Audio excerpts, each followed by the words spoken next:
Hello दोस्तों, मैं शुभम कौर गुप्ता आप सभी का स्वागत करता हूँ अपने चैनल क्लास बुक अकेडमी पर। जैसा कि आपको पीछे दिख रहा होगा, आज हम बात करेंगे आरआरबी पीओ के कट ऑफ के बारे में कि क्या रह सकती है कट ऑफ और क्या है एग्जाम डेट, एवरीथिंग सभी चीज़ के बारे में आज हम लोग समझेंगे। तो अगर मैं आरआरबी पीओ की बात करूँ, जो एग्जाम हुए थे 22 नवंबर और 23 नवंबर को, तो उसमें क्या था, तो एवरेज मतलब मैं ओवरऑल सभी शिफ्टों का गुड एवरेज बताऊँ, अगर मैं सभी सभी शिफ्टों का गुड अटेम्प्ट बताऊँ, अगर मैं सभी शिफ्टों का गुड अटेम्प्ट बताऊँ, एवरेज मैं बता रहा हूँ अटेम्प्ट, ठीक है, मैं शिफ्ट वाइज नहीं बता रहा हूँ, मैं एवरेज अटेम्प्ट बता रहा हूँ। हालांकि मेरे हिसाब से 22 नवंबर की शिफ्ट 1 की शिफ्ट इजी थी और 22 नवंबर की शिफ्ट 3 की शिफ्ट थोड़ी हार्ड थी, मतलब थोड़ा उस सब्जी से लेवल अप था। चलो, तो अगर मैं एवरेज गुड अटेम्प्ट की बात करूँ तो नॉर्मली जो सभी का गुड अटेम्प्ट है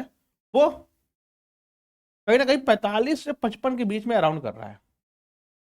कहीं ना कहीं एवरेज अटेम्प्ट जो है वो 45 से 55 के बीच में अराउंड कर रहा है। तो अगर इस हिसाब से अगर मैं 45 से 55 के बीच अराउंड कर रहा है, तो मैं ये कह सकता हूँ, अच्छा जरूरी नहीं कि 45 से 55 के बीच में ही गुड अटेम्प्ट की बात कर रहा हूँ मैं, expected good attempt, good attempt, good attempt का मतलब कि हाँ अगर इतना किए हैं तो आप अपने आप को थोड़ा सेफ जोन में मान सकते हैं। ठीक है, चलिए,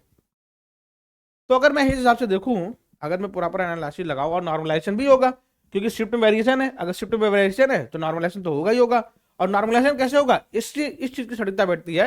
आपके एक्यूरेसी पे, आपकी पूर्ण एक्यूरेसी सटीकता पे आपकी नॉर्मलाइजेशन की इम्पैक्ट थोड़ा बहुत पड़ता है। ठीक है, और जिसने तुक्का मारा है, मैथ रीजनिंग में अगर जिसने तुक्का मारा है वो समझ लीजिए लगभग लगभग सिलेक्शन से बाहर ही है, क्योंकि मैथ रीजनिंग में आप तुक्का कैसे मार सकते हो, वो तो सॉल्यूशन पे बेस्ड है। तो अगर मैं बात करूं एक्यूरेसी की, तो अगर आपकी एक्यूरेसी 45 से 55 के साथ और एक्यूरेसी अगर आपकी 95% भी है,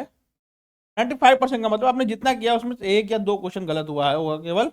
या मैक्सिमम मैक्सिमम मान लिया मैंने 3 गलत हुआ, तो मे भी आप मेंस की तैयारी मतलब मेंस में क्वालिफाई कर सकते हो और मेंस की तैयारी में लगे रहिए। ठीक है, तो अगर मैं इस हिसाब से देखूं तो एक्सपेक्टेड कट ऑफ की अगर मैं बारी देखो, एक्सपेक्टेड कट ऑफ क्या होता है, ठीक है, एक्सपेक्टेड कट ऑफ का मतलब होता है कि अनुमानित मान, ठीक है,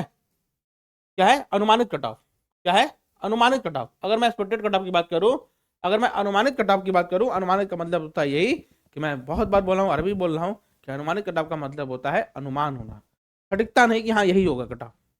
चलिए, तो अगर मैं बात करूं कैटेगरी वाइज, तो जनरल है, ओबीसी है, और एससी, एसटी, और एक ईडब्ल्यूएस। चलिए ठीक है,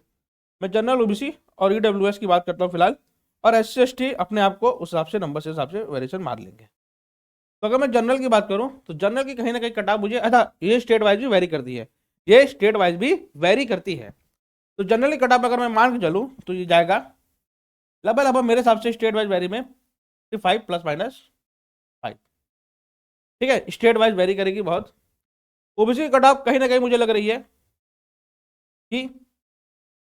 52 ± 5 जाना चाहिए। ठीक है, और ईडब्ल्यूसी कट ऑफ भी लमसम वही 53 ± 5। और S C S T cut off लगभग लगभग मुझे ऐसा लग रहा है कि जानी चाहिए 45 ± 5। ये मेरे हिसाब से अच्छा एस सी एस टी की नहीं, एस सी की अलग जाती है, एस टी की अलग जाती है, तो मैं एस सी ले सकता हूँ, क्योंकि इन लोग की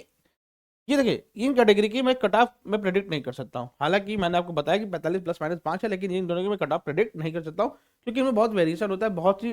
डिफरेंस आ जाता है। लेकिन हाँ, अगर आप जनरल से 12-15 नंबर के गैप पर है, अगर एस सी कैटेगरी से है, अगर आप जनरल से 12-15 नंबर के गैप पर है और एस सी की कैटेगरी में है, तो मे भी आप अपने प्रिपरेशन चालू रखिए, उन चांसेस हैं, ज़्यादा चांसेस है कि आप अपने प्री क्वालिफाई कर ले जाएंगे। ठीक है, अच्छा ये स्टेट वाइज भी वेरी करेंगे, किसी स्टेट में क्या पता 55 चली जाए, किसी स्टेट में क्या पता 60 चली जाए, किसी स्टेट में क्या पता 62 चली जाए, क्योंकि उसके कट ऑफ पर डिपेंड कर, उसके वैकेंसी पर डिपेंड करता है कि उसकी कट ऑफ कितनी जाएगी। क्लियर, चलिए, तो मैं भी बोल रहा हूँ अगर ये अनुमानित है, अनुमानित का मतलब होता है सटीकता नहीं, इसी को ध्यान रखिएगा, ये एक्सपेक्टेड है, इसमें वेरिएशन भी हो सकते हैं, ये एकदम नहीं भी जा सकता है और ये सटीक जा भी सकता है।